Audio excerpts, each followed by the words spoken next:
다음은 네팔 교민회에서 뻐침코이 뿔뻑을 발음이 잘 맞나 모르겠는데요. 뻐침코이 뿔뻑을 이란 노래에 맞춰 전통 춤인 카우라를 준비했다고 합니다. 카우라라는 전통 춤은 네팔 서부에서 유래한 마가르족 전통 춤이라고 하는데요. 네팔 국민들의 자부심, 애국심 그리고 문화를 느낄 수 있는 그런 공연이라고 합니다. 자, 열심히 준비했다고 하는데요. 빨리 만나보도록 하겠습니다. 뜨거운 박수로 맞이해 주시면 감사하겠습니다. 네팔 교민의 뻐침코이 뿔뻑을 카우라입니다.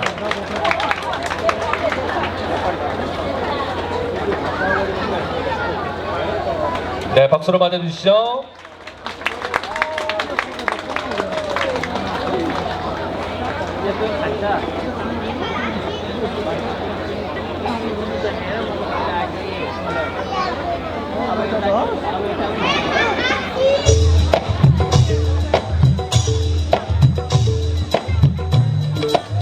인사.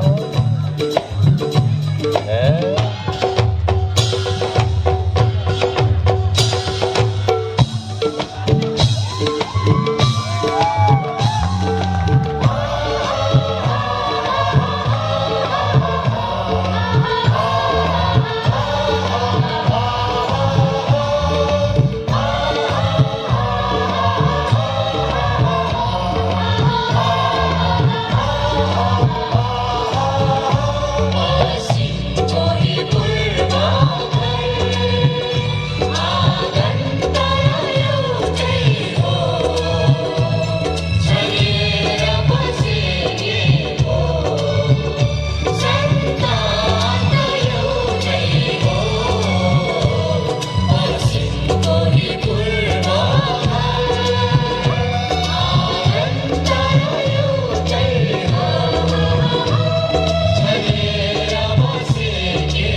तिम्रो मायालो मलाई राक्षी झै चढेछ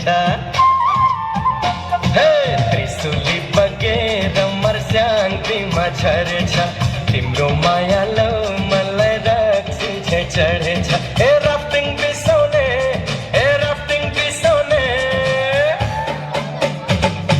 बारुले कम्मर हेर न कस्तरी हलाउने बारुले कम्मर हेर न कस्तरी हलाउने शान्ति बगेर नारायणीमा झरेछ पहिलो पहिलो मायाले यो छाती पोलेछ शान्ति बगेर नारायणीमा झरेछ पहिलो पहिलो मायाले यो छाती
특유한 경쾌한 리듬으로 흥겨운 무대를 보여준 우리 네팔 공연팀에게 다시 한번 뜨거운 박수 부탁드리도록 하겠습니다.